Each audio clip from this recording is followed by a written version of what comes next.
Yo, yo, yo, what's going on, everybody? I don't need y'all to bear with me because this is a little new, this is a little different for me. But I'm gonna go ahead and introduce myself to y'all. My name is JD Darius, the one and only, and I'd like to welcome you all to the very first episode of the newest podcast out there, Open Court Conversation. On this podcast, we're gonna be talking about basically everything, sports, life, love, music, food, movies, all of that. We even gonna sprinkle in a little we going to sprinkle in a little religion and faith in there, for all the Christian, Muslim, whatever you worship. But me, I'm a Christian man, so I'm obviously gonna keep my basis around Christianity. We will not be talking about politics, for the sake of all of the listeners out there. We're not gonna talk about politics. We're not gonna do that. We're just saying anything. So today, my very first episode, very first conversation with you all is a bit of a bittersweet one. You know, as I'm looking back, let me restart. For most of y'all that know me, I'm about to graduate from high school this year. Not even this year, literally in a few weeks.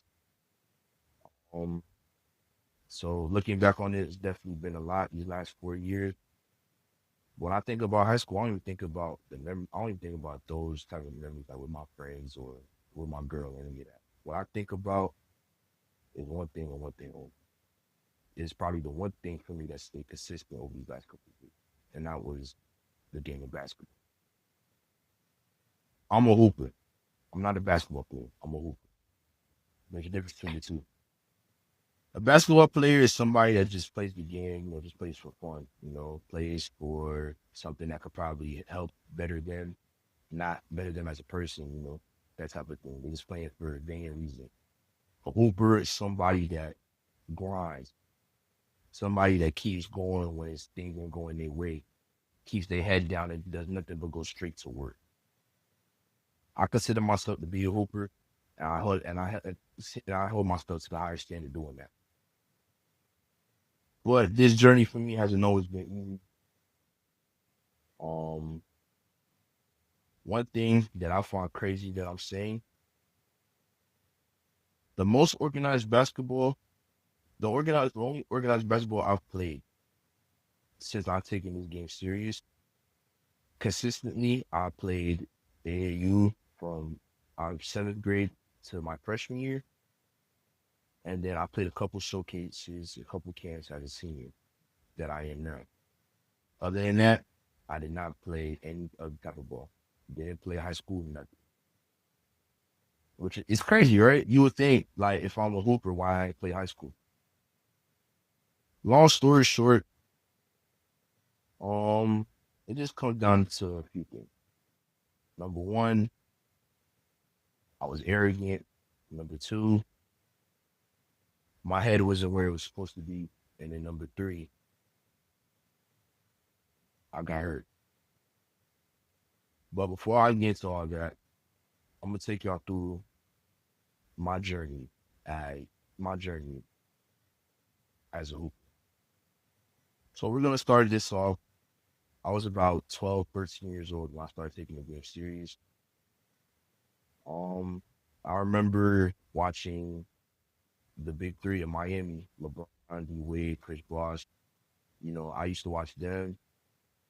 And then I used to play 2K and be alive a lot when I was younger too. And I was always balling out. I'm like, it didn't matter what team I used, I was always cooking everybody that I played.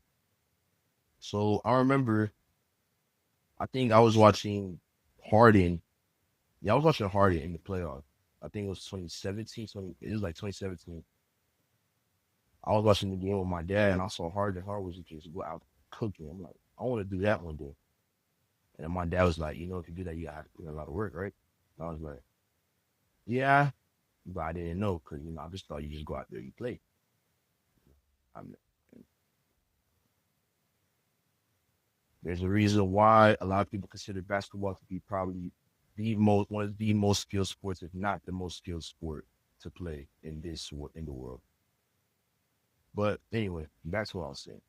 In seventh grade, that's when I officially started playing basketball. My uncle used to drive me and my cousin up to Royal Palm, where we both used to train at. And since I was, and he was already on the team, I was just training because it's my first. This is like my first actual time playing golf, so I'm not knowing nothing. And it was cool. They developed me. I definitely could have put in more work, but I feel like looking back on it, I could have put in more work. But I thought I was doing okay. Only reason why I could have put in more work because I was taking advanced classes since I was in fourth grade. So you already know it's dumb work. So and plus I was procrastinating. I'm a procrastinator, so it takes me time to do certain things more than it really should. So yeah. And then after a while, I left. Me and my cousin, we both left Royal Palm because my uncle became this assistant coach at this other team called this new team. It's called DNA Dragon Nation Academy, and it's coached by the legendary Mr. Edward Brown.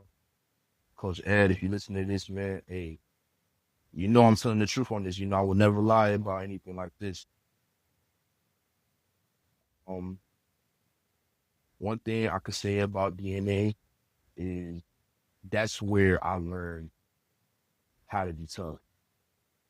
That team brought out my intensity, my toughness, my competitiveness. That's one thing I can say for sure.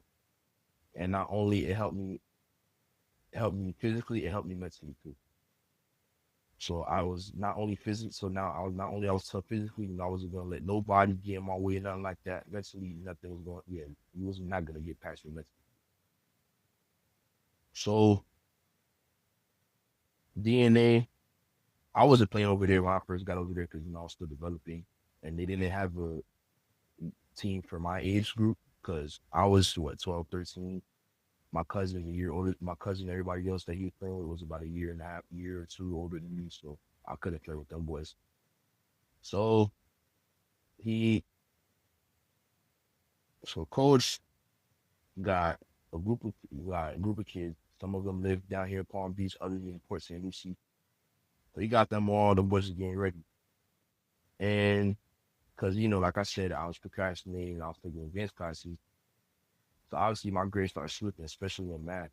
So my mom and dad, for those that know me, I'm Haitian, so one of them folk, how your folks are with les mises l'école la caille, especially the l'école. You feel me?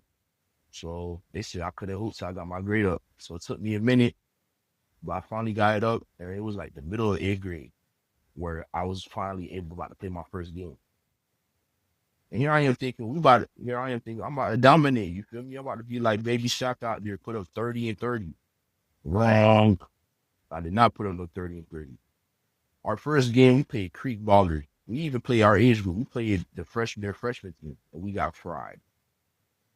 We lost that game 43-17. I had 8 points, 4 rebounds, 2 steals, and a block.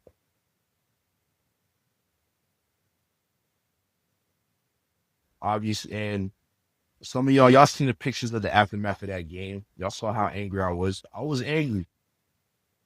I'm like, there's no way I did all that work to get my math grade up so I could hoop, and I get fried by 30. And we lose by 30. I didn't care if them boys was a year older than me. We lost by 30. And then obviously, like every great sports movie, there's always a run. And when I tell you, after that game, we lost a little bit more, because we were still trying to find our rhythm as a team. And we're all just started playing basketball for real. Like these are our first few games, actual serious basketball games together. So we're all still finding our group and all that. But once the lights clicked, oh man, it was beautiful basketball we played. It was beautiful basketball. And you had the guards, you had the wings, and then me, I had it down in the middle. Someone I would compare myself to when I was younger, I was like 5'9", I was like 5'8" and a half, 170. So yeah, so they coach had me at big because I was the biggest guy on the team. Even though, I mean, I really think I should have played a little smaller, but I understand why. Coach, yeah, and I wasn't like no Wemby or Chet type of big, like they could dribble, shoot, do all that. Nah, coach said no shoot. Most shooting you could do is mid range, maybe the three if you're hot. The three was a bit of a stretch. So somebody I would compare myself to when I was younger, I would say like a Zach Randolph type of dude, put bags, a little right shoulder fade type thing. I'm not even a right shoulder bump type of guy, you feel me? I'm just like taking it to the hole, take my contact and go. Or maybe I do a little spin move or a little shake and bit like Jamal Crawford. But it was beautiful basketball that we played that eighth grade year, man. That was something. And then once I hit high school, dog, it was completely different. It was a completely different. My offense was gone. I mean, it wasn't gone. I was still getting buckets, but I couldn't get buckets because I'm playing kids that are literally twice my size. It got to the point during summer conditioning one time.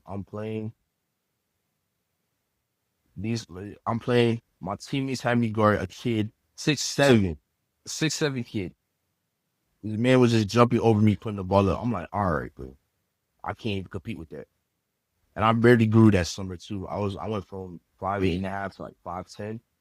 So imagine that 5'10", 173, 74 pound kid guarding a 6'7", 180. Yeah, racks, bro. And as most of y'all that know me, y'all know what happened freshman year. I did not make the team. And what was the reasoning for it? Apparently, I was too slow. Coach didn't say nothing about my skills. He just said I was too slow. Matter of fact, coach actually said he liked my game. I was just too slow, and he didn't think it was gonna work out for the team. And man, well, I tell you, when I heard that, I'm just like, wow, what? How am I slow? But some of the people that you told over me, them boys are like turtles. They cannot move. So, after being mad for like about a week, I went ahead, just put my head down, just kept working. I decided I'm gonna go play with AAU. And I also decided that I was gonna leave DNA for the time being, so I could not only expand my game, but also try to like get noticed by like, you know, coaches. So I could like maybe I would transfer or like, because some of the coaches the school I'm at, they coach AAU too. Because it's different in Florida. In Florida, high school coaches are allowed to coach AAU, and they're allowed to coach some of their players. So some of my coaches, they've coached for a team. What was it, Ball for Life? So I'm like, maybe if I play them boys, not fry them, maybe I'm on the team next year. And I decided to go to DNA, leave DNA so I could go play for Limitless Basketball. And because Limitless Basketball has so many freshmen make the team, it got to the point they made three teams: A team, B team, and C team. Guess which team I made? C team. It was me, my cousin Yannick, not the cousin I played with that Royal Palm. It was me, Yannick, and like five other dudes. We consistently only had seven players the entire year. And we got fried. Every single tournament we played, we got fried. It got to the point where I played the first time that I would play a future D1 player. I played Mr. Ty Bell. I played Ty Bell and his team because he was still getting coached by his dad at the time. So I played Rashad Bell Elite. The worst game that I have ever played. The worst game I've ever seen in my life. I'm ashamed to say this. I lost to this man. I lost to this man's team, 66-4. And I gotta say that I was on. And I gotta say I was on. And I gotta say I was on the team, though. But it happens. Everybody gets fried. And then again, then again we played a circuit team. No boys already in the circuit. Most of the guys on my team didn't even make their freshman. Only like three, only two of the guys on my team they played freshman year. So, but one thing I can confidently say, Ty Bell did not score on me every time I guarded him. That's one thing I can say. Thank you, God. But other than that, yeah, we got fried. And I'm pretty sure that was my last tournament too. Because after that, I was like, nah, I can't keep doing it. I can't keep playing with them boys, bro. Because we had 7 players. I think I was our tallest. I think I was like our tallest or our second tallest. So I'm playing every single position. And yeah, we had 7 players, a different coach every weekend, every tournament we played. No plays, no plays, no structure, no nothing. We just out there just playing. We just out there just hooping. And I want and did it help me grow as a basketball player? Yes, it did. It did help me grow. But also, that was probably the worst learning experience I've ever had and ever seen in my life. Cause you would think like like when I played for DNA, we would catch a rhythm. No, we never caught a rhythm. The more tournaments we played, the more competition we faced. We went from playing just regular teams from Palm Beach and Port St. Lucie. Now they had us playing teams that were playing circuit tournament. Like we were playing Warren Ballers with Jaden Clendenning. I'm pretty sure and we were doing good that game too when we played in. We were doing good, and then we lost, and then we ended up losing. We ended up losing gas. We lost by like 25 that game. And then, like I said, Ty Bell, his team fried us. So yeah, man. So I think I played one more tournament with Limitless, got into a fight with one of my teammates, and after that, I quit. I was like, I'm done. I'm not playing with y'all boys no. And I think, yeah, and that was definitely something. But let me take you into the fight with my teammate though. I'm not at fault here. If any of y'all know that y'all know I don't play that. So this is what happened. I forgot what team it was. But what I do know, we had gotten a couple new players. We finally got a big man, so I didn't have to worry about playing every single position anymore. But the team we played, their tallest player, their best player, their 3 best players were 6'2", 6'4", 6'5". Our tallest player is 6'1". And the 6'4", 6'5" kids, allegedly freshmen, were already doing 360 win. They had white boys that could shoot from Yucatan. So you would think, oh, we're gonna get fried. Yes, we did. We got deep fried that game. I think we lost. I don't even remember the score, but I know it was bad. And it got to the point where we literally just started arguing with each other on the court. And so, unfortunately, since I was still playing 1 through 5, I was forced to guard the kid that was about 6'4". And this man just backing me down like he's Shaq and I'm Damon Stoudemire, Mighty Mouse. You know. He's backing me down, puts me on my ass, lazy. And then my teammate, he came up to me like, damn, fam, you're not going to jump. I'm like, fam, shut up, guard your man. You obviously see I'm getting fried. And then he gets subbed out. And then I get the ball. I'm pretty sure I scored. I don't know how. I think I got it late. Yeah. And after that, coach subbed me out. After that, my teammate, he getting water. Then he come up to me. He's like, hey, man, you better watch him up. I know he talks to you like that. I'm like, fam, I'm not gonna lie. Yeah, I'm on Facebook 6 year real.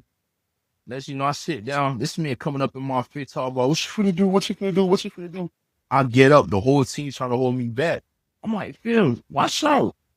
You see we losing and you want to come over here and start arguing with me for what, bro? Because you can't guard your man. Mind you, this man only had one good game the entire time that he played with. Our first game on top of that. This man scored 12 our first game. This man was like 4 for 11, missed all his threes, and most of his points were from the free throw line. You worry about me. I could say one thing I could say, and you could ask my cousin Yannick too. I was probably the most consistent player that we had on that team. I would give you a smooth 6 to 9 points a game, 3 to 6 boards, an assist maybe, a couple steals on the block. That's something I could definitely say. I was the most consistent player on that team. So, yeah, we got fried that game. I literally almost had to punch the shit out of my teammate. He ended up going home because, he was acting like a little bitch.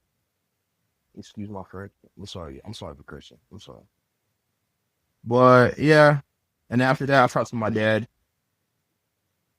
I was like, man, I can't play with this team. So, a couple weeks went by, and the coach, he called my dad. He told him that we were going to have one more tournament before the team season shut down. Because we wasn't going to Orlando to Loop. So my dad was like, do you want to play? I said, nope, I ain't done with this team. Not only was I done, besides me, my cousin quit, the teammate I was about to fight quit, and all the new players we got, they all went back to their old team. So they ended up so all the other guys that was left, they either stayed with Limitless or they just went to different. So our season was pretty much done after that turn.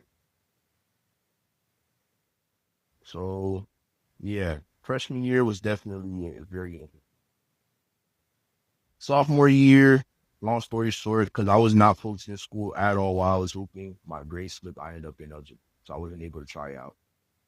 And I had to spend the entire AU season bringing up my grades because that's how bad my grades were. It was rough. Junior year, oh man, man. I think this is like my peak athletically because yo, during the summer and the fall, I was just frying everybody. I was even low key getting bucks on the varsity guys too. And the varsity guys was nice. Varsity was nice that year. Our first time going to regionals in like 10 years. Almost won the district championship. If we didn't play Coral Glades, we would have got that state. We got that district championship. So tryouts came about. Coach said, one and done. We're gonna do one day. Whoever makes the team makes the team. When I tell you, every single junior that was there did not get the ball because the seniors were showing out, bro. It was like a damn circus out there. The juniors are just running around. The seniors playing hopscotch with the ball. Them boys throwing alleys on the backboard, behind the backs, just doing all types of bullshit. So coach decided to give us an extra day. So we all kind of got to showcase what we was about and all that. And coach basically gave it to us. Coach, he called me up. I talked to him. He said, I see that you've been putting in the work. I seen, yeah, you've been putting the work on and off the court. You gotten better, and you my dog. So I'm gonna tell you the truth. So there's no more spots on our varsity team. So I want you to go ahead and go pick the JV. I'm like, oh shit, I'm about to go play JV. I'm about to fry these kids. I'm like, I bet, coach, say less. I go to JV the next day with my cousin Yannick and some of my other homeboys that did in varsity. This man coach walks in. This man has all of us in the huddle. He says, nobody's spot on the team solidified. I'm like, what? You just told me yesterday I'm about to play JV. Now you telling me my spot is solidified? Come on, dog. Come on, man. He said the only person spot solidified was one of my homeboys because they already had a conversation like that. And you know how it is down here, bro. Just dick riding, but it is what it is. So JV, I was okay. My shot wasn't falling as much as I wanted to, but defense, I was there. I was scoring. I was getting my legs, getting my boards, playing my lockdown defense. So I'm thinking, yeah, I'm about to make this team. Wrong. They cut me on the last day. They cut me, my cousin, and most of my was on the last day. Only two of the people that didn't make varsity ended up playing JV. And only one of them ended up playing the season because the other one got kicked off the team. Yes. So I'm like, man, it is what it is. So the AAU came around. So I'm thinking, hey, I'm about. So I played a couple tournaments with DNA. I was hooping, bro. I think I averaged like 20 our first tournament and like 25 the second. We won both of those tournaments. And things was going well. And then June hits. June of 2025. I think I was playing with my homeboys at the park. All I know is by the time that day was over, I ended up tearing. I ended up straining my calf. So I strained my calf, and my doctor told me, "Hey, just if you're gonna play, be careful with how you play. Don't try to force yourself to do anything." So I kept playing. I was feeling a little comfortable. I just pushed through it a little bit. And if I had to sit down, I sit down. By the end of the summer, I went to go check it out. I went a couple weeks later. I went to go check it out. I mean, a couple weeks later, I was with my homeboys. I tried to go up for a dunk because since I was my athletic peak, I was hanging on the rim and everything, getting my little couple rim graces in. I went up. I fall on my calf, the calf that I'm strained. I'm telling you, this was the most pain I've ever felt in my life. I go to the doctor. They tell me I tore it. I literally tore my calf completely. And because my leg kept going between feeling dead and then it felt like I felt like dumb pressure on it. Turns out I also kind of messed up. My nerves were affected. So now it was gonna be kind of harder for me to move on my leg. So at first they said you should be back by September. So you'll be able to go to conditioning and be able to try to play this season if you can. So I tried it and I went through therapy and all that. I tried it. I go back. They said it didn't heal. So I was gonna have so I was gonna so I should be back by January. So I did went through all that again. I got cleared in January, but because the team was asked this past year, there was no point in me playing. At most, I probably was gonna play like two, maybe three. So I'm like, there's no point in playing. So I ended up missing out on my senior season. When I tell you, this is probably the most frustrating year of my life, and I was so angry. I still am. I'm like, damn, bro. Nobody's just asked. This would have been a perfect year for me to just come show in and show out, bro. So, one of my old trainers, he hit me up. He was like, "Yo, I heard about this showcase they having in so and they was having in around the area. You feel me?" And I told them about you. They said you can come on through. I don't know if you ready to hoop, but if you ready to come through. I'm like, what? Am I ready? Are they ready for me? Is the question. So I show up, show in, show out. I played like a couple showcases this past year, this past couple months. I mean, I think I did okay. I think I did okay. And I heard from a couple schools, mostly like prep schools, saying I never played high school ball, so the most I could probably do is either go to a prep school and play for a little bit, or I just go straight JUCO. They talked to me. They was like, "Yeah, you come through and all that. What have you? The only concern we have is just your leg." And I'm like, "You're right. I don't know if my and the last showcase that I had, I went out there. I was hooping, but my leg kept going numb because of my nerves. Since I was too hyped there, I was too hyped. My body was too hyped up, so my leg kept feeling like it was pressure on it, so I could barely play. So this is where we come to the bittersweet moment. I wrote a letter, and I decided since you guys are gonna be hearing from me a lot more lately, I decided I'm gonna read this letter to you.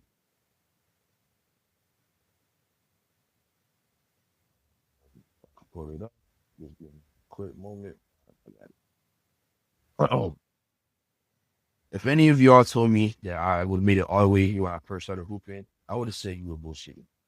But now looking back on it, I wouldn't have wanted to have this journey any other way. Despite all the injuries and mental battles I went through over the last year, I'm thankful to say that I was still able to show up and show out and receive offers and interest to play at the next level. But as it's known, all good things must come to an end. So with that being said, I first would like to thank God, who's the head of my life. Without him, I would not be here, and none of the things that I had would be possible to have. Secondly, I would like to thank my family, my mom and my dad, for always keeping me grounded and keeping my head in the books. I want to thank my brothers, I want to thank my brothers and my sister for continuing to push me to be not only better man, but also a better hooper. I would also like to thank all the coaching teammates I've had over the years, as well as those that gave me an offer for taking a chance on me. A kid who, just started out, just learning about life, and helped him become the great person that he is today. But I decided, after much consideration and much discussion with my family, and as well with God, I decided to respectfully decline all offers given to me to play basketball. So I may continue my education at Broward College. While this isn't goodbye, as I still have nothing but love for this game, I have decided to play it on my terms, no pressure behind it. So effective immediately, I, Jeremiah Darius, had decided to call it quits with this game. But then again, who knows what can happen down the line a year or two from now, or even a few months from now. But this isn't goodbye. It's just see you.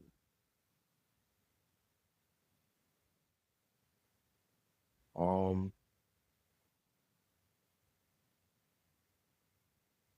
it's kind of my bad, y'all. It's kind of hard, hearing it out loud that I'm doing,